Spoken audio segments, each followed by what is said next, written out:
subscribe, like, comment, and hit the notification bell. Hi friends, welcome back to my channel. Today is October 5th. Yes, October 5th, and I'm getting ready to film my September in review. And I'm gonna start off with the measurements.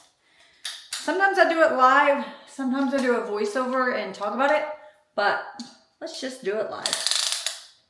And if you're new here, my name's Brittany and I've been on a health and fitness journey for quite some time. Haven't been the most successful in recent years for whatever reason. And why is this thing not working? Because I'm pushing the wrong button. Okay, last month I measured 13. Not sure how I feel about what that is. I think I'm gonna call it 12 and a quarter. No, let's call it 12 and a half. But I will say the month before I was like at 12 and a half. So I think last month, I think I must have been bloated when I did my measurements. Okay. Yeah. And I have two doggies that are in the room with me. So if you hear weird moaning, that's not me. That is them. I got my chest at 36 and a quarter. That is down a quarter of an inch from last month. The hardest area to do by yourself is your biceps. At least for me it is, at least for me. Okay, so the left bicep I have, it's a little less than 11. So I'd say 11.75, that's the same as last month. And I have a freckle on each arm that I kind of follow. How has 2025 been for you all? Are you meeting all your goals, if you had any? And I would say that the right is slightly bigger, probably at 12, which is the same as last month as well. I did eat a bagel this morning, so hopefully that doesn't negatively impact it. No, I know it won't. Oh, I need to get a new one of these. Look. Nope, I can't set that on the chair or Rio will try to eat it. He tries to eat everything. Okay, it is a tiny less than 31. I would say it is like a true, let's just call it 31. Which that is a quarter of an inch less than last month. But let me look at the month before that and see where I was. 31 and a half. So regardless, it's like a half-inch difference. And that is a true difference because I just can feel it. So that is good. My waist went down. That's great. Hips, hips, hips. And these are my IGA. Oh, I'm doing my butt. Why am I doing my butt? These are my IGA tights. Still love them. They're really, really nice. They're so soft. And I'm getting ready to work out after this. So, okay.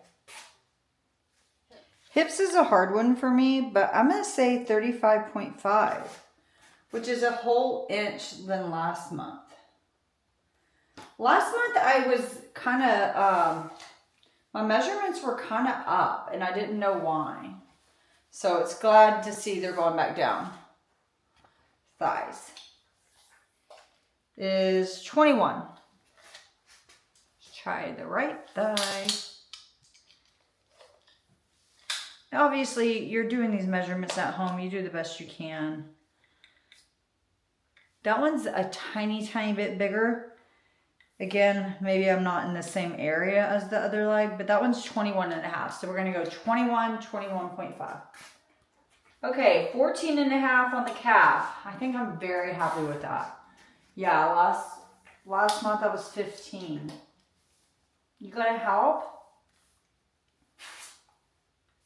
Okay, and 14 sets 0.75. One last measurement. The booty. 40 and a quarter. Wow, my measurements are a lot less.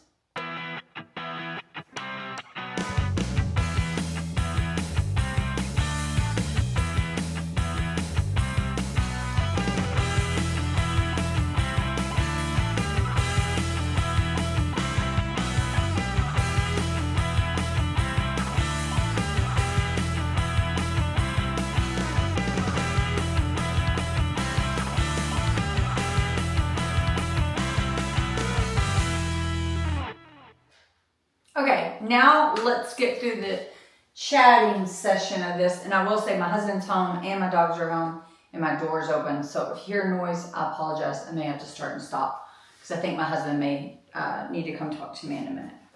But anyways, let's talk about those measurements. So last month, my measurements seemed higher than in previous months. I'm not sure if it was like the time of month I was measuring or what, but I'm glad to see that they moved back down. So from last month, the neck went down 0.5 inches, the chest went down 0.25 inches, the biceps went down 0, they stayed the same. Waist went down 0.75 inches, the hips went down a full inch, the thighs, the left one went down half an inch, the right one stayed the same. Calves, the left one went down 0.5 inch, the right one went down 0.25 of an inch, and the butt went down 0.5 of an inch. But I want to compare those measurements to August, because like I said, when I did my measurements in September, they were like higher. So overall, even compared to August, my measurements are slightly down, so that's good. And that may make sense. So let's start with what my goals were and how I did on those goals. I will link this planner below. It just has like a monthly view, and then at the beginning it has a place where you do all your weights, and it also gives you some writing prompts for your month in review. Sorry, that's my dad. Let me talk to my dad real quick. Hey, Dad. I just took my monthly measurements and I'm about to go on a walk. Living the life here, I'm telling you. I am so sorry about that. That was like a 30-minute phone call. I talk to my dad fairly often. Usually he doesn't call Sunday morning though, so that was kind of out of the blue. But anyhow, so yeah, I use this planner and track everything. Let's go over the goals. I may be a little rushed now because the Cowboys play at 12. And I was hoping to get this and an hour-long walk done before the game, but I only have like 55 minutes, so we will see. Okay, so my goals for the month of September, the first goal was to maintain 180 active minutes per week. And I do this by tracking on my Garmin. The way the active minutes work with the Garmin is, I think it's 10 minutes consecutively that your heart rate has to stay above a certain threshold, and then it starts counting active minutes. But it's like a 1-to-1 ratio. If your heart rate's like say 120 to 130 or something like that, I think it may be 115 to 125. And then anything over, I think 130, I get like 2 minutes per one, because those are like vigorous exercise. It's something like that, but that's how I get my active minutes. And I tracked the 1st through the 28th as 4 weeks of September. The last 2 days will go on my October review. And the first week, I'm happy to say I had 208 active minutes. Week 2, I had 211 active minutes. Week 3, I had 212 active minutes. And week 4, I had 193 active minutes. So I've been maintaining this, and I'm super excited because I have maintained this active minute goal all year except for the 3 weeks, which I had pneumonia. So, but you can see on my little screen share I have going that I've been doing really, really well with my active minutes. I'm super proud of that, because in previous years I do really well and then I take a few weeks off and then I do really well. It's more like a yo-yo. So really, really happy. The second goal I have, which was a new goal to me, was to walk at least 4 miles every week. And on the first week, I walked a total of 4.5 miles, and I actually walked 3 times that week. For the second week, I did not meet my goal. I was slightly under at 3.4 miles. However, I did still do 3 walks. I should have just made one of them a little longer, or a few of them a little longer. The third week, I did exactly 4 miles, and how many walks did I do there? Ooh, that was just 2 walks, so I did 2 big walks that week. And then the fourth week, I actually have 9.6 miles that week. Super excited there, and I did 1, 2, 3, 4. I did 5 walks that week, and I'll get into a minute why that one had so many walks. So overall, really did well on my mileage for the week. I loved it. I've been really enjoying getting outside. September's a great month. Not too hot, not too cold. Been enjoying it. Still daylight when I get off work. So walking has really been like a highlight of my month, I would say, last month. The next goal was to lift 16 times in the month in 800K. I did not do that. My overall monthly weight I lifted was 48,770 pounds. It was quite down, and you'll see this because I only was able to lift 11 times. And the reason for that was the last week of the month. Okay, so the first week in September, I lifted 5 times. Second week, I lifted 3 times. Third week, I lifted 3 times. And then the fourth week, I lifted 0 times. And that is because I was traveling that week. And then when I got home from traveling, I was really, really exhausted. So I told myself, just do your walks to get your active minutes. And the plan was to pick back up lifting the following week. But we'll get into that. I don't want to foreshadow too much, but that didn't happen. I have a little bit of medical something going on that derailed the lifting. Not trying to beg book or anything. We'll go into that later once I have more answers on that as well.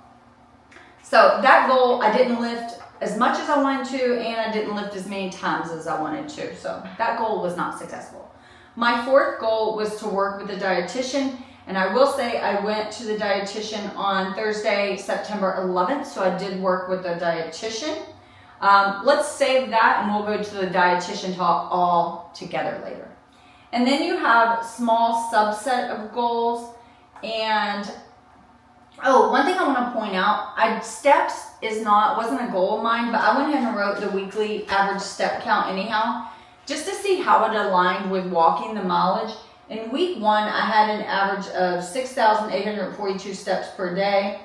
Week 2, I had an average of 7,058 steps. Week 3, I had an average of 7,544 steps. And then week 5, I had an average of 9,021 steps. So every week I got increasingly more that didn't necessarily align with the miles I walked. That's just something I just wanted to see, so I was curious about it. Okay. Let's go to the little sub goals. I said that health and fitness, I wanted to get together with someone and play pickleball. That did not happen. Self-care, I wanted to get a manicure. That did not happen. Fun and recreation, I wanted to do 5 new moves on my tonal. That did not happen. Body image, I said weigh daily. That did not happen. I only weighed 3 times in the month of September. Personal development, I said I wanted to work on my living room design. That did happen. I'll talk about that shortly. If you follow any interior designers online, you may have come across Julie Jones Design. She does space planning, and she's just an online interior designer. I've wanted to hire her to help me redo my living room for a long time now, and I finally did it. I used one of her people, and we had the consultation, and they already gave me my renderings. So I'll put all those pictures up. I'm super excited. I know our living room, to a lot of people will say, oh, it looks great. You don't need to do anything. Well, we do. We've never put curtains or anything in this house. And where those windows are, they are blinding, and you can see it's all dirty. They put a glare on the TV, so we definitely need some type of window treatment in that room. The couches are over 10 years old. They look good from afar, but they're not. They're like all piddly, ratty. You can't take the covers off because the insides are all messed up. The rug is a ruggable. My husband hates it. It rolls all up, and it's very, very difficult to lay down. So overall, it's time for a living room refresh. So we're very, very excited to get this going. We're going with Crate and Barrel couches. We have those ordered. They're a 10-week. Hey, Ash, can you go lay down, Steve? Thank you. Okay, so we have our couches ordered. It's a 10-week lead time. We ordered the rug. We've gotten the rug. We actually end up with 2 rugs because one of them came damaged. So now we have to get rid of a huge, I think it's like 11 or 12 by 15 rug we need to get rid of. But anyway, so that is coming together nicely. It's quite costly. It's about double the cost we had thought. We had someone come in and give us a quote to add some paneling to the wall, but that's not going to happen until January. Overall, we're super excited, and that is a go. The last thing I had is spiritual, and I had that I was going to start doing sleep meditation, because I had stated like previously I would do my sleep meditation when on nights I wasn't falling asleep, and it always typically helps. So I wanted to try to do my sleep meditation every night regardless. Like as soon as I put my phone down, put it on the charger, start the sleep meditation. Yeah, out of 28 days, I ended up doing the sleep meditation 21, so I did really well, and I do like it, and it is working. I felt like I had pretty good sleep. So overall, I'm really happy with my way my September went, especially now that I've done these measurements. Oh, also, let's talk about the weight. So at the beginning of the month, I was 156 pounds. Today, I weighed in at 154.6. Yay! So I am down 1.4 pounds, and this doesn't seem like a lot, but I'm really excited about it because I have not seen it go below 155 in many, many months. So that's exciting, and it's been a while since I've had a weight loss, so that's crazy, especially crazy because I did not track all of September. So all of August and all of September. Okay, so I had 2 full months of not tracking, August and September, and I did not gain weight. Now, I do want to emphasize that I am not just eating whatever I want. I am 100% mindful eating. I am trying to take into account if we're eating out for lunch, I'll have a lighter dinner. I am not just eating dessert after dessert. I am definitely mindful eating and mainly like kind of doing some mental calorie tracking just to see where I am. But hey, it is working. Another part of my planner is your month in review. It gives you some writing prompts and you get to talk about it. So let's go over those. So what were your biggest wins? I said this is my 2nd month of not tracking and actually lost weight. I'm happy to see that the minute I stopped tracking, that my weight is not slowly going up is what I've encountered in the past. So I'm really, really excited about that. That's funny. I was trying to like tell y'all and I already had it all written down. And the other thing is the biggest win is seeing a dietitian. My husband actually has been on me for this like all year. He was like, just go talk to a dietitian because he sees me working hard. He knows I'm in my calorie deficit. He sees me being active, and it's crazy to him why I wasn't losing weight. You all, I mean, I think a few of you had said, hey, go talk to a dietitian, or once I mentioned it, y'all were excited and anxious, curious to see what she said. Okay. So I saw my dietitian September 11th. She was very, very nice. Her and I clicked really, really well. However, I will say, of the grand scheme of things, not to give it away too soon, it was uneventful. So she definitely quizzed me about my knowledge of food. It wasn't necessarily like she gave me a test and I had to answer it, but just through conversation, she was like, oh, so what are some starchy vegetables you eat on the regular? What are some non-starchy vegetables? What would you say is the appropriate size of protein? And she would like make me draw it on my hand. You know, she showed me like different sizes of like rice and potatoes and what is appropriate serving. I got all the questions right.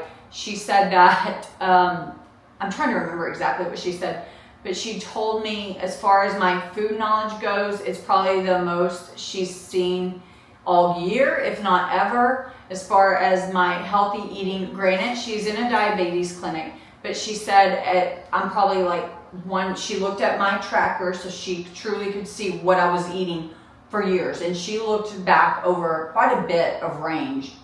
And she said, yes, you're eating very, very well, a very balanced diet. She said, I see you have convenience foods sometimes, but overall, you're definitely in a calorie deficit. You're eating very nutritious, lots of vegetables, lots of fiber. You're eating some healthy fats. You're eating a lot of protein. She really praised me, and she's not over the top. We talked about, you know, adding in protein shakes and all this. And unfortunately, at the end of the day, she says she thinks I'm doing everything right. She's like, I can't see anything you're doing wrong, and that most likely it is my age. She said that probably, you know, starting the premenopause and whatever, that my body is just shifted grossly. She calculated how many calories, stationary calories, she thinks I'm burning. It aligned with what I thought I was burning. She recommended with my activity level that I'm around 17 to 1800 calories, which is what I've been trying to eat. She said, and that's like for a half a pound a week. She said if I wanted to lose a pound a week, I could do 15 to 1600. That is with my level of activity. Granted, if I stop my activity, I got to go down no matter what. So overall, she recommended that I needed my doctor to check my hormone levels, which I tried last year, and my doctor said there was no reason. I'm not in love with my doctor. Yeah, there is a reason, especially because I was in there complaining 6 months prior about not sleeping for like 6 months, which yes, I've struggled with sleep, but diet can be hormonal, and she never mentioned that to me. But anyway, I digress. So I have an upcoming appointment here soon, and I do want my hormone levels to be checked. We'll see what she says this year. If I go back to her, I may try to go to someone else. But the dietitian did say, I said, even if you check my hormone levels and if you knew what my hormone levels were today, is there anything I can do? And she said no. Not unless you go on any type of hormonal supplementation, then that may help your metabolism and help you get back to weight loss. But she said basically all I can do right now is just keep trying and eating healthy and doing what I'm doing. And she didn't tell me to be happy with the size I am or the weight I am. She did not say that, but she did imply that I am in a healthy weight, and that if she saw me, if I was like recommended to her truly for need, that she wouldn't feel, how can I say this? That diagnostically she doesn't really need to help me.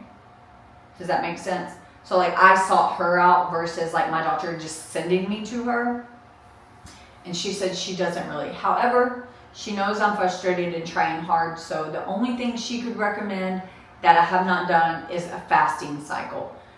Unfortunately for me, she wanted to do like a 10 a.m. to 6 p.m. eating window. Well, that would be the entire time I'm at work. Like since I work so far from home, I told her I couldn't do that window because I would never be home. And I'm not willing to eat all my meals like on the go, like leftover per se. So then we talked about 11 to 7 window, and I said, unfortunately that won't even work because sometimes I don't even get home to 6:30 and I can't cook dinner and then eat. So that's sad. So ultimately we decided to do a 12 to 8 p.m. window. That was going to be my window. The very next week I started it and did fast. I fasted 7 days straight. I gained 2 pounds. But, isn't that insane? But I'm not writing off the fasting. I only did it that 1 week because I was going out of town the next week and I just knew I couldn't fast while I was traveling and whatnot. So we'll get into my goals for next month, but it does include a little fasting in there. So, and the gain of the 2 pounds, I'm not sure if it had anything to do with the fasting. I really don't think it probably did. It was like the week before my period, and I think that probably had more to do with the weight change than the actual fasting. So overall, even she left, she was like, I don't really think you need to see me again. If you want to see me and talk, we can, but she didn't set up a reoccurring appointment. She didn't really have any recommendations besides maybe trying fasting. And even then she said, if you want to be happy where you are and just do what you do, I completely understand it. But she was like, if you want to try fasting and see if it would help, you could give that a go. So overall, the dietitian was uneventful, but I kind of knew that. My gut knew. I have been doing food-related health stuff long enough that I feel fairly well knowledgeable about food and what I'm eating, especially how much I've been tracking and how long I've been Weight Watchers. So I have a good grasp on what's portion size, what's considered healthy, you know, the amount of fiber, amount of protein, carbs, all that. So I wasn't too shocked, but it was good to hear it from someone else, and I really liked her. Okay, my next question, how do I feel about my progress? And I said, I actually feel awesome that I'm not yo-yoing with my activity. I managed to stay above my target even when unable to do strenuous exercise for one reason or other. Walks count, and these can be achieved with minimal effort. I think that was important to me. I've always known I like to be outside, but I really, really think walking is something I'm really, really enjoying. Okay, let's start that over. Which areas of your life are lacking? I said self-care and social activities. When I did my sub-goals, I didn't get my manicure. I didn't do much with friends. I think I really need to do that, and I have to make that effort because when I'm off on the weekends, I tend to want to stay home to relax. But then I miss my friends. And you know, when you stop seeing your friends, you get less friends. That sounds bad, right? Okay, how I'll improve next month. More steps, more self-care. Okay, so that is it. Let's go to October and let's talk about what are my goals going to be for October. Keeping the 180 active minutes. That's not going away for the rest of the year. In 2026, I may increase it, but I'm not increasing it just yet. Okay, in October, I did increase the miles I plan to walk. I want to walk at least 4.5 miles a week. It's going to get more difficult when the, fall back, whatever. The time changes, it's getting dark outside. It will get more difficult, but I can put on a spotlight and get to walking. And then the third goal is to lift a 2-week program on recovery. And the reason why I said just a 2-week program is because this first week, I'm counting the first week of October, the 29th through the 5th. I already know I haven't lifted because of a medical procedure. So this week was out. The next 2 weeks, I'm actually traveling 5 days from the 6th to the 12th. I'm going somewhere with my husband to relax. And then from the 13th to the 19th, I'm traveling for work. So I set a 2-week program so I can get the last 2 weeks of the month. And then the fourth goal is to try fasting for at least 2 weeks. I've already not done this first week. And then the next 2 weeks while traveling, I'm not putting that requirement on myself. So I'm going to do the fasting the last 2 weeks of October and see how it goes. So I'll be able to tell you all how that went next month. My smaller sub goals, I hope to lose 2 pounds. I mean, I only lost 1.4. If I could get to below 150 by the end of the year, I'd be so, so happy. Even though it's only like a 6-pound loss all year, I would still be ecstatic. Self-care, I said mani-pedi. I've been doing my nails at home, honestly, to try to save money. And I've never been like go every month and get them done or anything like that. But usually I'd go intermittently, especially before a trip, and I haven't. I've been painting them with my Dazzle Dry. So doing that. And then fun recreation. I want to get with my girls and do something. We've had a couple dinners, but we haven't had like an all-night slumber party or go to a wine event or just do something. I want to get with them and do something. Body image. I'm not doing the weigh daily. I said weigh whenever I want to. That's what I'm going to do. Personal development. Continue to work on the living room design. I'm excited. It's going to be a slow process because it's a lot to order and get done. And it's a lot of money. And then, which is why I'm cutting down on mani-pedis. I'm trying to use my money for things, big goals. And then spiritual, I said sleep meditation. That has been working for me. Plan my sleep meditation, regardless if I'm tossing or turning, I'm just doing it from the get-go. So that is it, friends. This, I felt like, was a long chatty video. A lot to keep you up with. Overall, I feel like we're heading in the right direction. How are you all doing? Are y'all gearing up to go into the holidays? It's a little early for that, but yeah. That's it, friends. Bye.